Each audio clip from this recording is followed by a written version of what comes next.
Now. Now. Okay, so the light touch is good. We're checking because some patients, so example diabetic patients, lose feeling in the peripheries as their disease progresses, right? So that checks out. Now we're going to do topognosis, which is you distinguishing between a sharp and a dull object. And at the same time, I want to check for tactile location. So when I touch you, say if it's dull or sharp, Okay. and point out, state where you feel it, okay? Or you can point it out. So close your eyes. Okay. How do you feel? Dull. Where do you feel? In front of You can point if you want to with your other hand. this ear. Okay. This is my muscular delta right here. Dull or sharp? Dull. Okay. Sharp. Where do you feel it? Forearm. Okay. Sharp over the tibia. Okay, great. Dull over the tibia. Okay, you seem to have a medical knowledge. Do you study biology maybe? Yes. Alright, that's great. Dull Dull. Alright. Where do you feel it? over the. You don't have to get scientific names. You can. I think the dorsal aspect of that. Alright. That's dull over Okay. the dorsal. Alright, perfect. So the light, the topognosis and tactile location is a success. Now I want to check for anesthesia. Keep your eyes closed. I'll be writing something in your hand and I want you to tell me what you feel. 4? Could you please repeat it? Okay. That's a 3 or It's a 3. It's a 3, yes. Now on this side, That's a 0. it's a Z, yes. So your anesthesia is good. Now I want to give you, keep your eyes closed.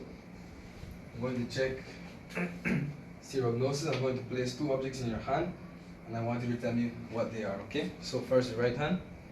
What do you feel in this hand? Without opening your eyes. Is it a sharpener? Okay, so yes, good. It's a sharpener. Now your left hand. What do you feel?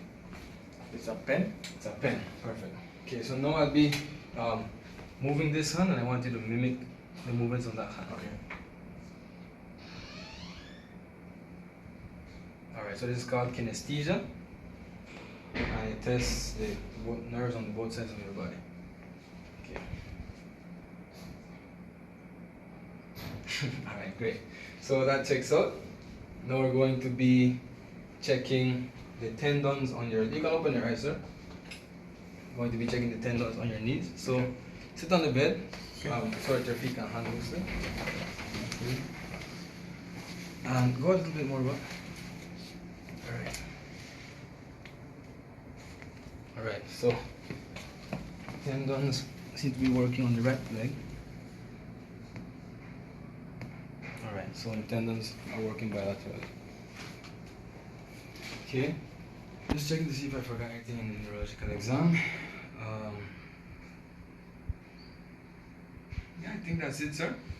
Thank you very much. You were a very outstanding patient. Okay. You can put the gown back on. Sure.